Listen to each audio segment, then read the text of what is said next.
a fonctionné? Alors ça va Anthony fonctionner. Morel, pardon. Oui, mais bonjour, on va en fait utiliser les satellites de Starlink pour ça. Et l'idée d'Elon Musk, c'est que si demain vous êtes en train de faire une randonnée au fin fond du Wyoming et vous vous faites attaquer par un ours, vous pourrez quand même appeler les secours. Voilà, quoi qu'il se passe. Avant ou après l'attaque de l'ours? Pendant, c'est toujours mieux. Et en fait, alors c'est un cas extrême, mais c'est l'argument qu'il met en avant, le fait qu'à n'importe quel moment et n'importe où, même dans les zones les plus reculées, eh bien on pourra avoir un tout petit peu de réseau.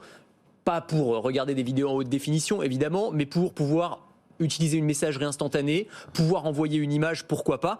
Et pour ça, eh bien, T-Mobile, l'opérateur, va fournir des bandes de fréquences. Elon Musk, lui, va fournir des satellites de nouvelle génération. Et ces satellites, via Starlink, pourront directement communiquer avec un téléphone portable où qu'il se trouve, même dans les zones les plus isolées. Un petit peu comme si une antenne relais, finalement, se trouvait dans le ciel. Est-ce qu'il faudra avoir des téléphones portables adaptés, spécifiques? Alors non, ça fonctionnera avec les téléphones portables d'aujourd'hui. Et a priori, alors pour l'instant c'est seulement pour les États-Unis, mais ça ne représentera pas de surcoût pour l'abonné. En tout cas pour l'instant, c'est ce qu'ils promettent. Alors c'est une première étape. Après on peut imaginer que ça se développe un petit peu partout dans le monde, évidemment.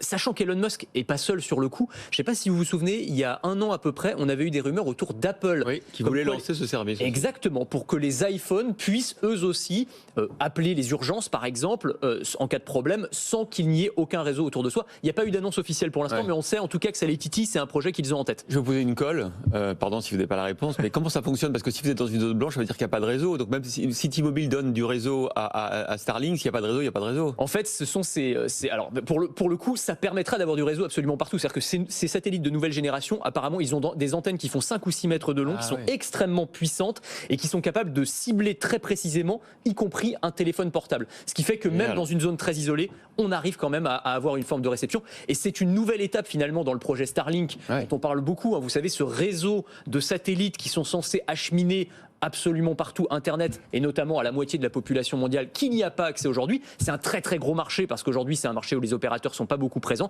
et c'est une des raisons pour lesquelles SpaceX est aussi bien valorisé, 125 milliards de dollars. C'est la deuxième plus grosse licorne du monde, derrière ByteDance, la maison mère de TikTok.